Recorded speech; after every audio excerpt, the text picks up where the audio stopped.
मनसा के आशीष से ये संसार क्यों वंचित रहे? भक्तों की मंशा पूरी करने वाली देवी तो सृष्टि के लिए आवश्यक भी है। पुत्री मनसा देवी पद को प्राप्त करे, उसके अनुज ने ये बीड़ा उठाया है। गणेश मेरे अनुज, तुम्हारा आश्रम में आना मुझे बहुत आनंदित कर रहा है। आपसे मिलकर मैं भी आनंदित हूँ दीदी। पर एक बात कहना चाहूँगा, आपको देवी की उपाधि अवश्य मिलनी चाहिए, पूजा होनी चाहिए आपकी। मैं इसीलिए आया हूँ। नहीं भ्राता,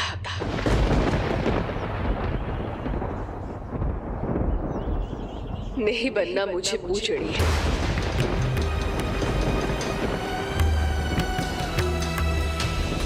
हे पार्वती नंदन प्रथम पूज्य, अब आप ही बहन मनसा को समझाइए।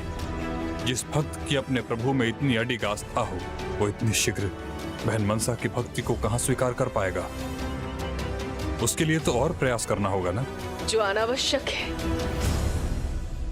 उसके लिए क्यों प्रयास करूं? एक नदी अपनी शक्ति से एक बार में नहीं, अपितु सतत प्रयास से चट्टान काट कर अपना मार्ग बनाती है। नाग माता मनसा है आप। हलाहल का विष सोख कर विषहरी बनी, तो भक्तों को सर्पदंश और अन्य विष के प्रभाव से मुक्त करने वाले अपने आशीर्वाद से आप कैसे वंचित कर सकती हैं? मनसा है आप। सभी भक्तों के मानसिक इच्छाओं को पूर्ण करने के लिए आपका देवी बनना अनिवार्य है। तभी तो पिताश्री प्रभु महादेव ने स्वयं मुझे देवी पद प्रदान कर सकते थे। आशीष देने के स्थान पर उन्होंने मुझे ऐसे चुनौती का सामना करने के लिए कह दिया जिसमें मुझे उनकी परम भक्त को भक्त बनाना होगा। मैं समझता हूँ चुनौती कठिन है। नियति ने पहले ही आपकी अनेकों परीक्षाएं ली हैं और आपने अपने त्याग से उनमें सफलता भी प्राप्त की है। तो अब क्यों पीछे हट रही हैं दीदी? छल से, बल से विरासत में पाया गया पद आज है तो कल नहीं रहता। सत्य तो ये है कि भक्त ही भगवान बनाते हैं। इसलिए अब पिताश्री के भक्त के मन में आपकी भक्ति जगाने में आपका ये अनुज आपकी सहायता करेगा।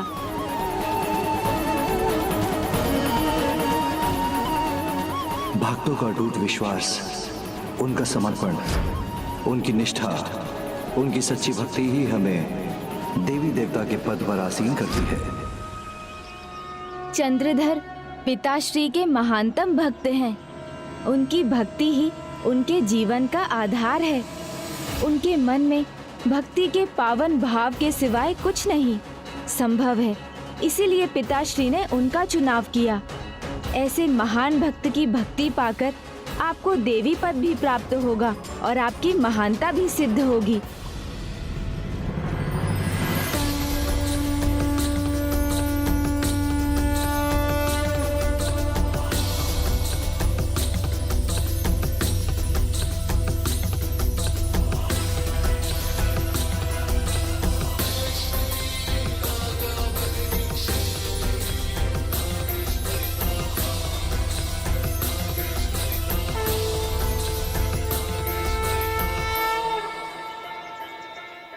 तभी तो संपूर्ण संसार मेरी बहन देवी मनसा की कृपा का पात्र बनेगा। इसलिए आप मना मत कीजिए दीदी, क्योंकि अब तो मैं भी हूँ आपके साथ। कह दीजिए ना, आप देवी पद पाने के लिए तैयार हैं।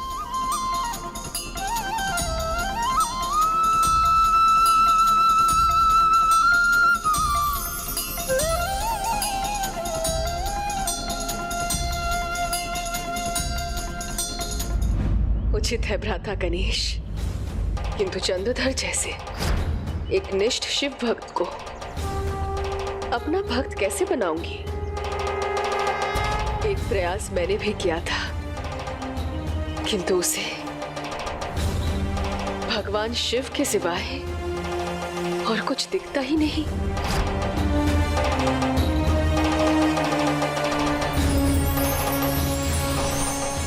हे महादेव, मुझे ज्ञात है ही का चमत्कार है ये। इसके लिए आपको कोटि कोटि प्रणाम प्रभु। पिताश्री प्रभु महादेव की भक्ति में वो कुछ भी कर सकता है। स्वामी, ये लीजिए आपका कलश। स्वामी, आज तो रुक जाते। इतनी ठंड में मंदिर जाना आवश्यक है क्या? देवी, जीवन के लिए जितना श्वास लेना आवश्यक है उतना ही मेरा मंदिर जाना आवश्यक है। मेरे प्रभु की पूजा करना आवश्यक है। प्रभु की पूजा के बिना तो मेरा जीवन जीवन ही नहीं। परंतु स्वामी, अभी एक दिन बाद आपको व्यापार के लिए बाहर जाना ही है, तब तो मंदिर जाना छूटेगा ही। तब तो आज प्रभु के दर्शन और उनका आशीष और भी आवश्यक है। आज का अवसर मैं कैसे त्याग दूं? ओम नमः शिवाय।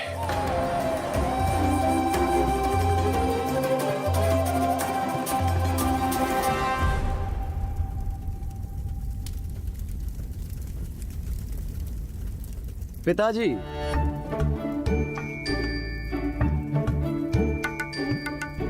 पिताजी, आज तो रुक जाइए। आज ठंड बहुत है और मंदिर ऊपर पहाड़ी पर है, वहाँ और भी ठंड रहेगी। आज आप घर पर ही पूजा कर लीजिए। पुत्र, जब भक्त की भक्ति में सच्चाई है तो किस बात का भय? मैं अपनी पूजा अर्चना का नियम कदापि भंग नहीं करूंगा। नियम तो पूजा का ही है ना पिताजी। और आज भयंकर शीत है, आपका स्वास्थ्य कहीं प्रभावित न हो जाए। नहीं, असंभव है। मैं ऐसा नहीं कर सकता।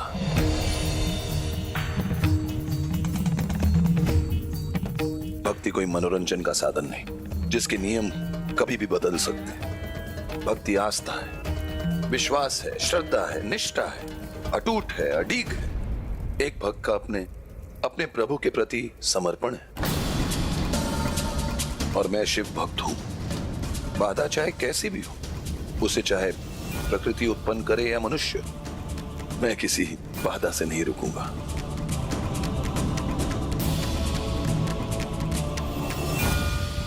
पिताजी,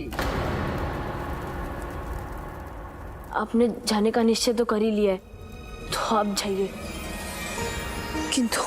किंतु ये दुशाला ओढ़ लीजिए, ये ठंड से आपको सुरक्षित रखेगा।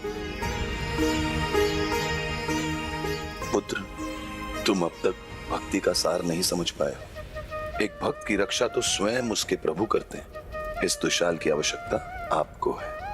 मुझे तो मेरी भक्ति की शक्ति से ही ताप मिलता है। उसे क्या भय संकट और काल का, जो भक्त हो स्वयं महाकाल का। ओम नमः शिवाय।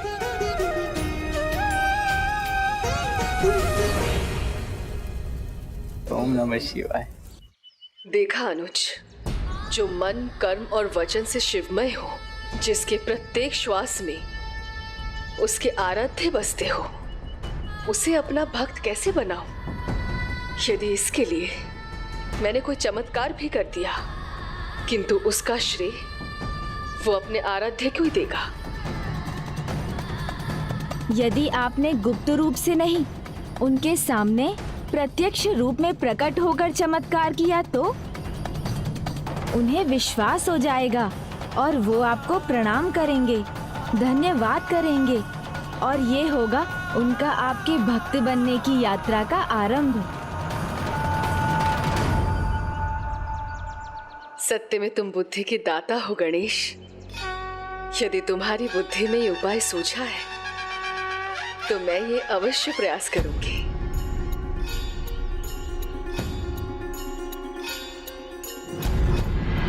ओम नमः शिवाय।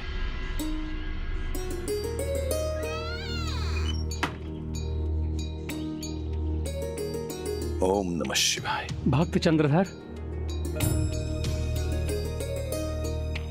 मुझे ज्ञात था कोई मंदिर जाए न जाए, किंतु तुम अवश्य जाओगे। इस कपकपाते शीत के कारण मेरा मंदिर जाना तो संभव नहीं। आयु हो गई है, तुम मंदिर के पट खोल देना और मेरी ओर से ये भोग भी चढ़ा देना। चिंता ना कीजिए पुजारी जी, प्रभु की सेवा में ही मेरा आनंद है। आप अंदर जाइए और अपना ध्यान रखिए। ओम नमः शिवाय। ओम नमः शिवाय। ओम नमः शिवाय। किंतु चंद्रधर, आज दूसरे मार्ग से जाना। पुल वाले मार्ग पर बहुत संकट है। रस्सियां जो दुर्बल हो चुकी हैं, कभी भी टूट सकती हैं।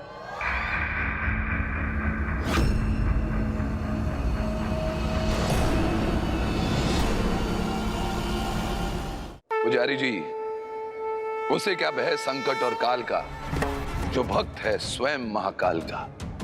ओम नमः शिवाय। ओम नमः शिवाय। वो पुल से नहीं, निकट वाले सुरक्षित मार्ग से ही जाएगा।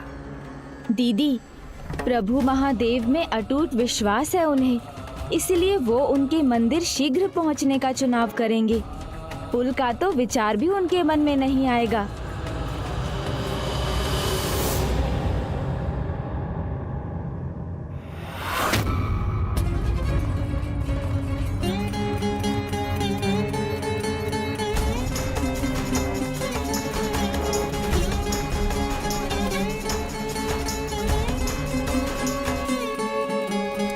इस लंबे मार्ग से गया तो प्रभु पूजा में विलंब होगा, और आज तो पुजारी जी भी प्रभु की सेवा के लिए नहीं गए। नहीं, मुझे शीघ्र पहुंचना होगा। जिस पुलिया के मार्ग से सदा जाता हूं, उसी से जाऊंगा। ओम नमः शिवाय।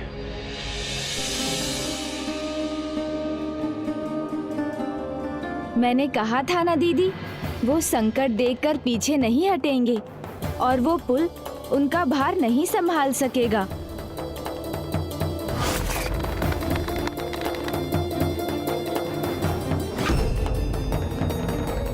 मुझे विश्वास है अब आपका चमत्कार ही उन्हें उनके आराध्य के दर्शन कराएगा, क्योंकि उसी के सहारे वो पुल पार कर सकेंगे।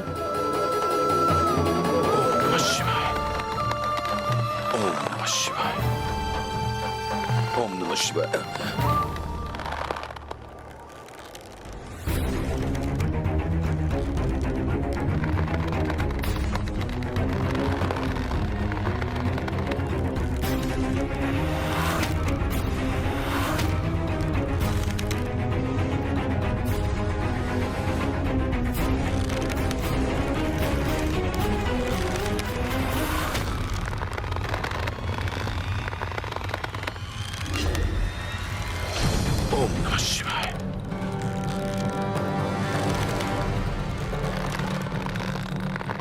ओम नमः शिवाय। ओम नमः शिवाय। ओम नमः शिवाय। ओम नमः शिवाय। ओम नमः शिवाय।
चमत्कार, अद्भुत।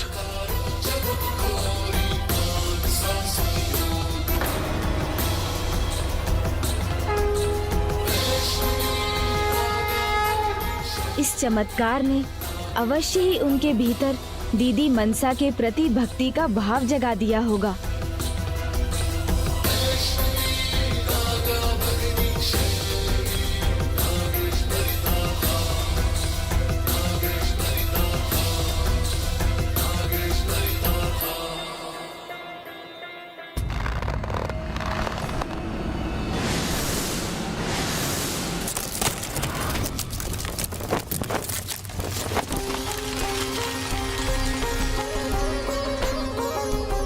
अब चंद्रधर अवश्य बहन मनसा को प्रणाम करेंगे।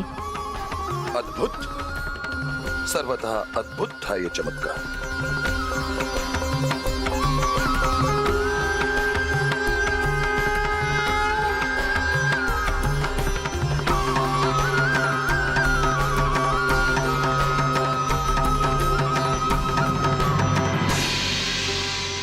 आपको अनेकों धन्यवाद हे महादेव, हे शंकर शिव शंभु।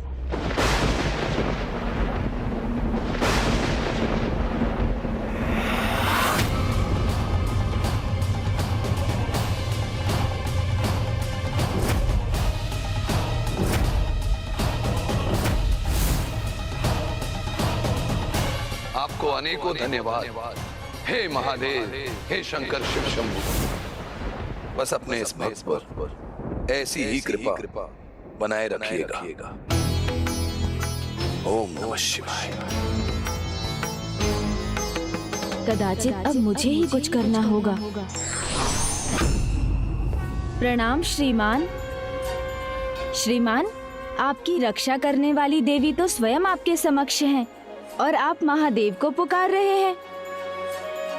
ये चमत्कार तो शिव पुत्री देवी मनसा ने किया है और मैं स्वयं इसका साक्षी हूँ। इसीलिए यदि आपको इनका धन्यवाद करना है तो इनका कीजिए।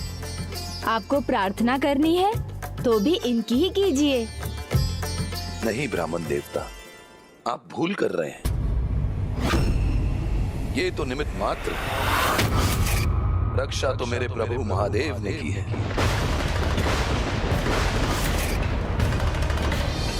ये सृष्टि तो उन्हीं के नाम से चलती है। यहाँ का कण कण उनके अधीन है। जो होता है महादेव की इच्छा से ही होता है।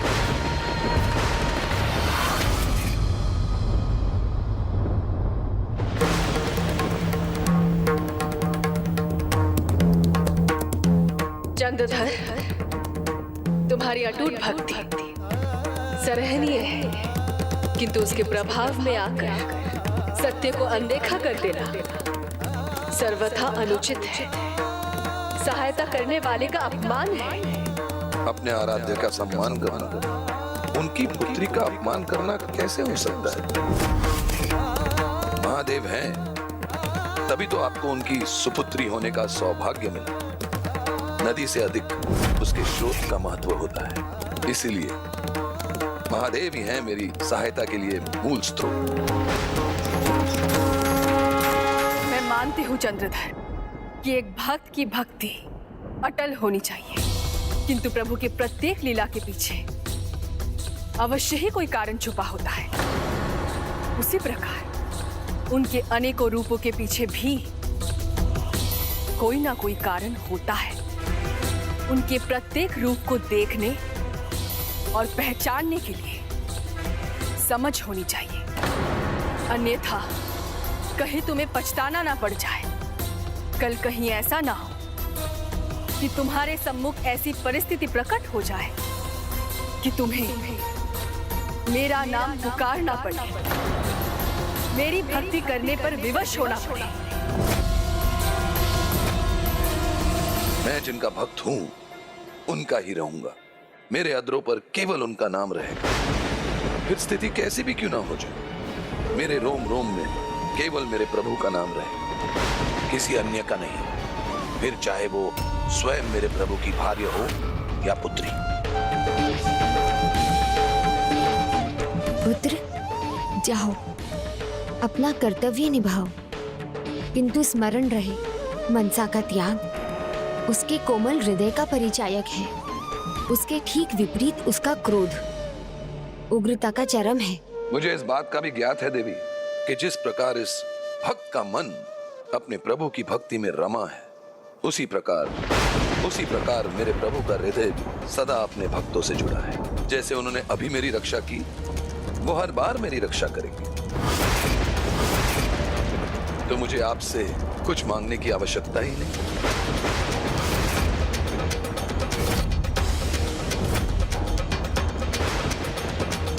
बहन मनसा का क्रोध अब बढ़ता ही जा रहा है, कहीं कोई अनर्थ ना हो जाए।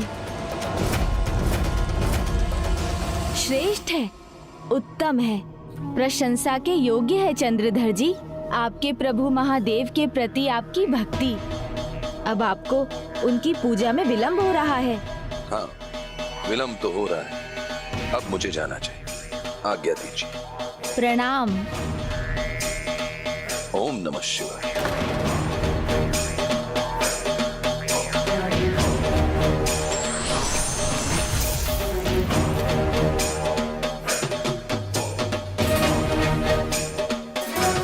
दीदी शांत हो जाइए। नहीं भ्राता गणेश, अब मुझे कुछ नहीं सुनना।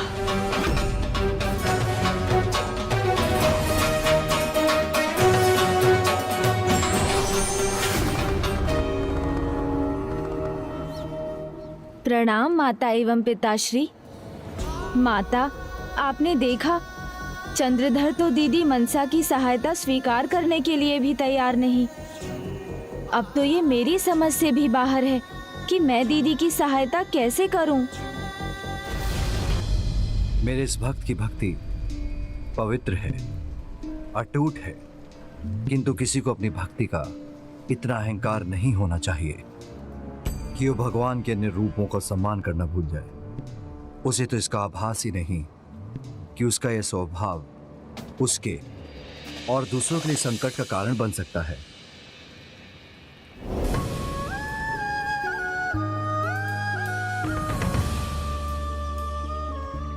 तुमने उसके समक्ष उसकी सहायता की और उसने तुम्हें धन्यवाद भी नहीं दिया। जब उसके पास धन्यवाद के लिए शब्द नहीं है तो वो क्या भक्ति करेगा? बहुत बड़ी भूल हुई है उससे।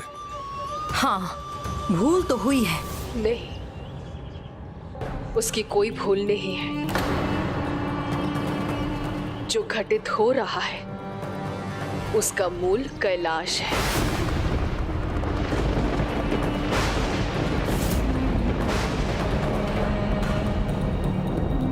और ना अनुज गणेश मुझे चमत्कार करने के लिए प्रेरित करता, और ना मैं उसकी सहायता करती, और ना वो मेरी सहायता को अपने आराध्य की सहायता समझता। इसलिए भूल तो उससे नहीं हुई है, भूल तो मुझसे हुई है, जो अपने चमत्कार से उसकी भक्ति पाना चाहती थी। नहीं पुत्री, नियति पर किसी का वश नहीं। तुम्हारे सभी त्याग इसी का परिणाम है। कदाचित ये नियति ही तो है कि वे भक्त तुम्हारी भक्ति से पहले तुम्हें अनेकों प्रकार के विकट परिस्थितियों का सामना कराएगा, और तब वो प्रभु महादेव के साथ तुम्हारा भी भक्त बनेगा। संभव है माता आप उचित कह रही हैं, किंतु फिर भी मुझे इसमें भी अनुचित का आभास हो रहा है। और वैसे भी जो देवाधिदेव महादेव की भक्ति में इतना लीन हो, उसे अपना भक्त बनाना कभी संभव नहीं है।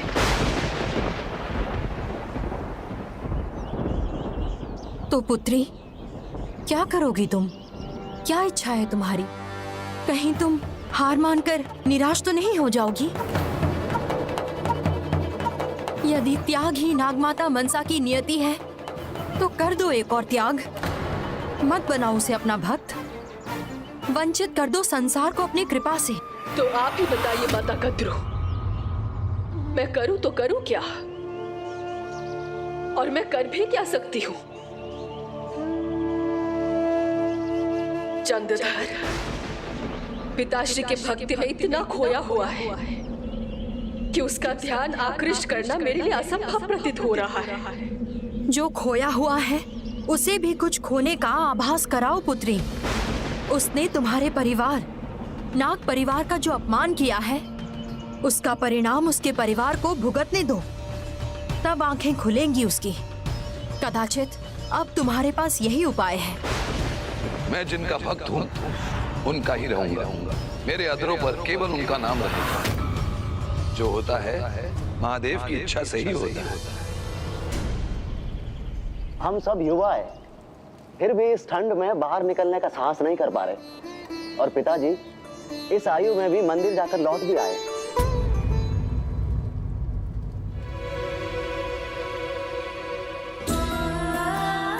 कल कहीं ऐसा ना कि तुम्हारे सम्मुख ऐसी परिस्थिति प्रकट हो जाए कि तुम्हें मेरा नाम पुकारना पड़े। क्या हुआ पिताजी, आप अचानक चौंक क्यों गए? नहीं पुत्र, कुछ नहीं, चिंता मत करो। मेरे समान इन सभी को भी प्रभु महादेव में अटूट विश्वास रखना चाहिए, तभी जीवन में जो भी कष्ट आएंगे उनका सामना कर सकेंगे। पिताजी, आपकी भक्ति भी अनुपम है। ऐसी भक्ति कोई अन्य व्यक्ति कभी नहीं कर सकता, आपके पुत्र भी नहीं। भगवान भक्त की भक्ति देखते हैं। भक्त कैसी भी भक्ति करे वो ही भगवान को मान्य होता है, और प्रभु भक्त की पद्धति के आधार पर अपने भक्तों में कोई भेदभाव नहीं करते। सत्य कह रहा हूं, मेरे भोलेनाथ तो इतने भोले हैं कि भक्ति के अंश मात्र से प्रसन्न हो जाते हैं। तो फिर वो ये नहीं देखते कि भक्त साहूकार है या डाकू लुटेरा।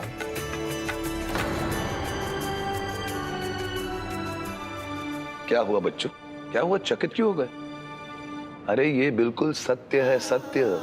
मेरे भगवान शिव ने एक डाकू की भक्ति देकर उससे प्रसन्न हो गए थे और उसे भी दर्शन दिए थे, और उस भक्त को तो ये भी ज्ञात नहीं था कि उसने प्रभु की ऐसी क्या भक्ति कर दी। मैं भोजन लगाती हूँ। रुकिए देवी, मेरे शब्द सुनकर बच्चों के मन में बहुत ही जिज्ञासा उत्पन्न हुई है। पूरी कथा सुना दूं ताकि इनकी जिज्ञासा मिट जाए, फिर भोजन करेंगे। आइए। एक समय था जहां एक खूंखार लुटेरा था। वो अपने मार्ग में आने वाले लोगों को लूट कर अपनी गृहस्थी चला गया था।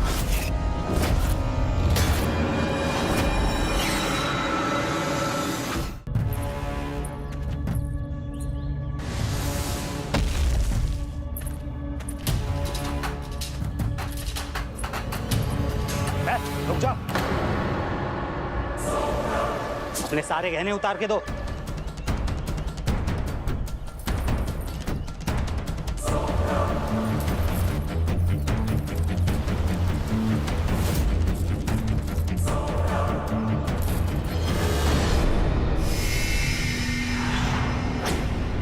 सदा के समान उस दिन भी वो लुटेरा एक वृक्ष पर चढ़कर आने जाने वाले लोगों की प्रतीक्षा करने लगा।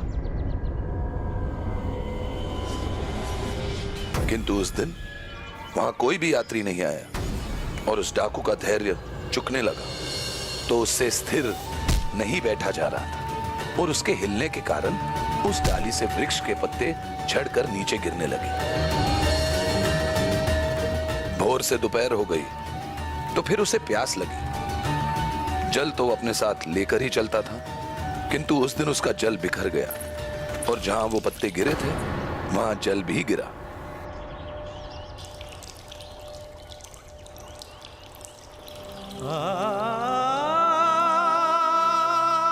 प्यास और प्रतीक्षा दोनों उसे हताश करने लगे और वो फिर से धीरज खोने लगा और इसके और अस्थिर होने से और पत्ते झड़ने लगे। रात्रि में भी वो इसी प्रकार वृक्ष पर बैठा इसी ताक में रहा कि भूले भटके कोई तो आएगा ही। वो धीरज खोकर अस्थिर होने लगता, वृक्ष के और पत्ते झड़ते गए।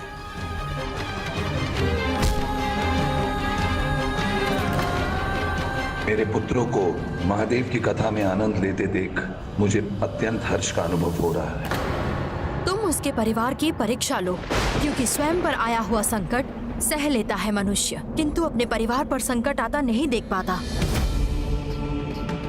स्मरण कीजिए बहन, जब नागवंश पर संकट आया था तो माता कद्रू स्वयं आपके समक्ष हाथ जोड़कर प्रस्तुत हुई थी। पुत्र आस्तिक को भेजने के लिए स्वयं मैंने आपसे प्रार्थना की थी। यदि परिवार पर संकट न होता तो मैं ऐसा कभी न करता। स्मरण है भ्राता बासुकी, किंतु क्या? किंतु परंतु का विचार मत करो पुत्री, इसे भी अपने जीवन का अहम उद्देश्य समझो। जिस प्रकार तुमने दूसरों की, समस्त जगत की भलाई के लिए अनेकों बार हृदय पर पत्थर रखकर त्याग किया है, तो एक बार और वैसा ही कुछ करना होगा पुत्री।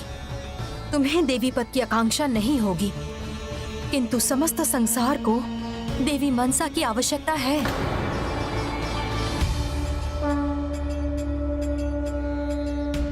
हाँ बहन, अब यही एक उपाय है। हाँ, तुम्हें ये करना ही होगा। क्या क्या करना होगा मुझे माता? आप मुझे क्या सुझाव दे रही हैं? उसके परिवार के साथ उसकी परीक्षा लो। उसे नहीं, उसके परिवार को संकट में डालो।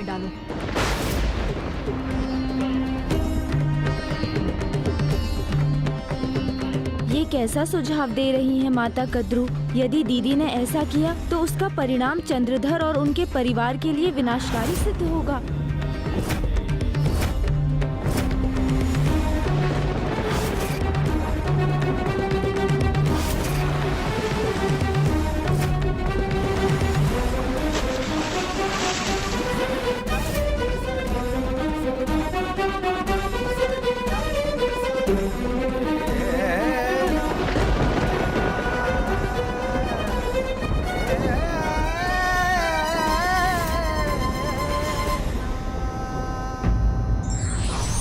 परिस्थितियां कितनी भी विषम क्यों ना हो, अपने इष्ट के प्रति निष्ठा और विश्वास प्रत्येक परिस्थिति से उबरने में सहायक सिद्ध होता है।